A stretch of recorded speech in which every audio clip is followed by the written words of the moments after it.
What is Boruto's full potential in 2 Blue Vortex? Boruto is clearly one of the most talented ninja of all time, and now as the series transitions into more of a science fiction, I think that the series will become more like Dragon Ball Z, and if that happens, expect Boruto's power level to skyrocket. With the introduction of gods and would-be gods, possibilities and limits are quite literally limitless. So I'm here to ask if it's possible for Boruto to far surpass his father Naruto, and if it even makes sense narratively for that to happen. Before I answer that, please subscribe and turn that bell notification on so you know exactly when the next video drops. Getting into this, Naruto was born half Uzumaki, half Namikaze, which gives him chakra reserves that you'd think are naturally bigger than Boruto's at the beginning of the story. However, it's important to understand that Boruto, even at birth, has far more potential than either his father, Sasuke, or any other ninja for that matter, just genetically. This is because Boruto's genetic composition is 1/4 Uzumaki, 1/4 Namikaze through his father Naruto, and 1/2 Hyuga due to the fact that his mother is a full-blooded Hyuga. This actually might be boosted by the fact that his father and mother are descendants of the brothers Hagoromo and Hamura. So straight off the bat, Boruto has the potential to access more high-level Kekkei Genkai and Jutsu than any other ninja ever did. But what's even more interesting is that both Naruto and Boruto naturally inherited some of Kuruma's chakra, hence have whiskers. Naruto does have 2 extra whiskers, implying he might have actually inherited more than Nine-Tails chakra. However, despite that, I think Boruto has more. This is because Kuruma over the years has gotten way stronger due to his hatred growing between Part 1 and Shippuden. Even after befriending Naruto, Kuruma continued to fight and grow in power so he could fight Otsutsuki level threats. So the idea is, despite Boruto having less whiskers, he most likely inherited chakra from a far stronger Kuruma. This may also explain why Boruto's younger sister Himari, who has identical genetics to him, is hiding away a power that can threaten a cyborg stronger than most Otsutsuki. But if Boruto genuinely has more chakra than Naruto, why can't he create as many shadow clones as him? Well, this is really easy to answer. To learn the multi-shadow clone jutsu, you have to read the first Hokage's Scroll of Seals, which Boruto obviously hasn't done. Keep in mind that adult Sasuke has never pulled off as many clones as Kid Naruto has either, but this doesn't all of a sudden mean he has less chakra than him. That would be absurd. It's generally said that the shadow clone jutsu is a risky jutsu because the user is splitting their chakra and throwing the clone away. So for that reason, nobody really uses it. I doubt that if Boruto and Sasuke knew how to do it, they even would, because they're far more intelligent than Naruto and know how to use their chakra way more efficiently.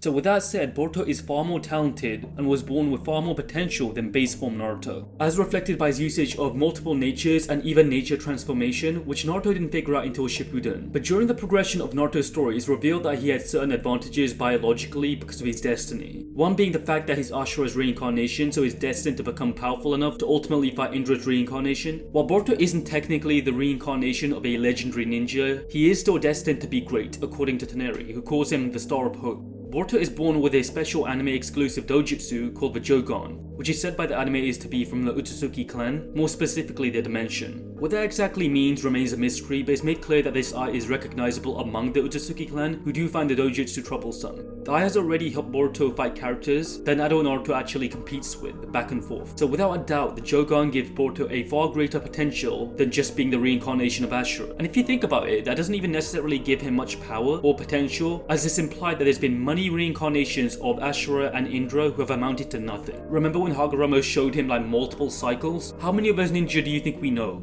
Only Hashirama and Madara. Unless there's other famous ninja that were reincarnations but we were never told so. Regardless, none of them have the same kind of potential Boruto does. Naruto did also have his potential externally boosted by power-ups throughout the series, for example by Kuruma Chakra Mode, and later being granted half of Hagoromo's 6 paths powers. Throughout the decades, with those 2 powers alone, he surpassed Ten-Tails Obito, Madara, and even Momoshiki. But Boruto has a better external potential than Naruto too, if we're being completely honest, because he has the Karma Mark, which is a Shinjutsu placed on him by Momoshiki that grants him all of the experience and power that Momoshiki has. Of course Naruto is stronger than Momoshiki, but Momoshiki has the potential to be way stronger than Kuruma ever was, due to his massive chakra reserves which allowed him to drain chakra from other dimensions and even create them.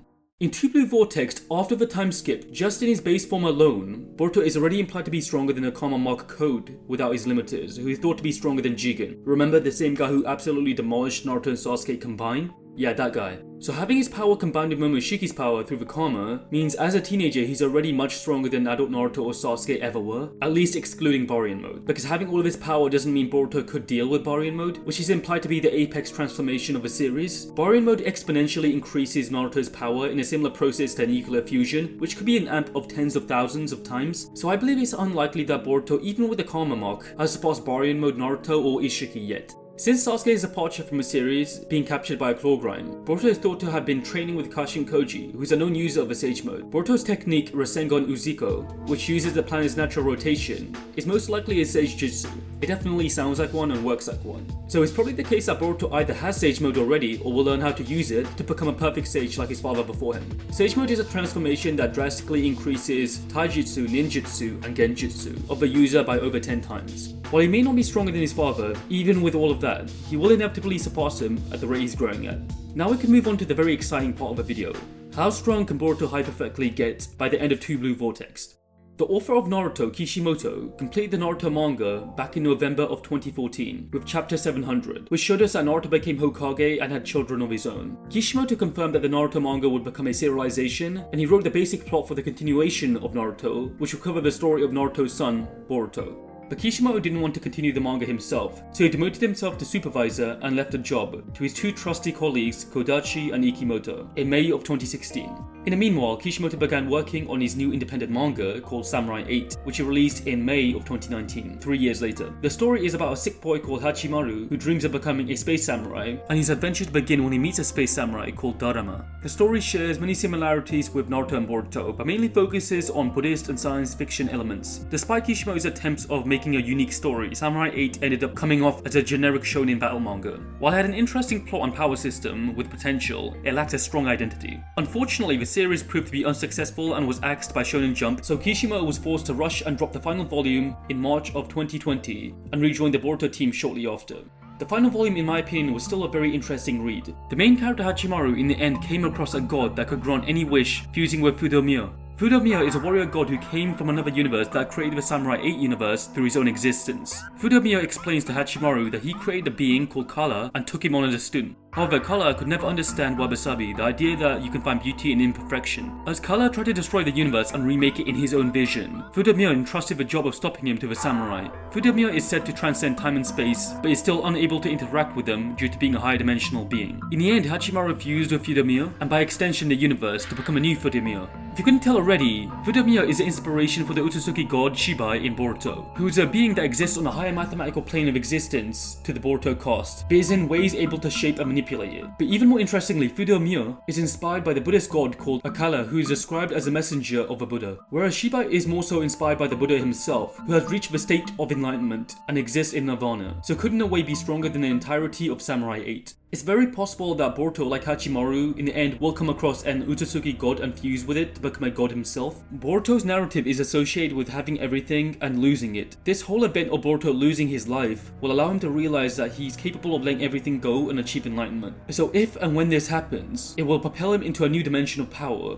with a minimum of 4th dimensional power, if not way higher. I do suspect there are other Otsutsuki god out there, as implied, so Boruto might even surpass the level that Shibai's at currently. The reason I genuinely believe that this is the path Boruto will take, because Kishimoto comes across as a type of guy who's really angry that Samurai 8 wasn't a success. So to get his own back, he most likely rejoined the Boruto team and became an author again for 2 reasons. Number 1, he now has more free times on his hand because he's no longer authoring Samurai 8. And number 2, he feels that he never got the chance to finish Samurai 8, so he wants to fulfill his potential through Boruto, meaning it could have a very similar ending. Of course, if this does happen, just like Hachimaru, he'll have to leave whoever he ends up loving at the end of the series behind, but will be content with it and happy. As always, feel free to share your thoughts and opinions on how strong you think Boruto will become by the end of the series, whether you think he'll surpass Naruto, whether you think he'll become a high dimensional being, and that's all. Thank you for watching, please subscribe if you want to see more content like this, and peace out.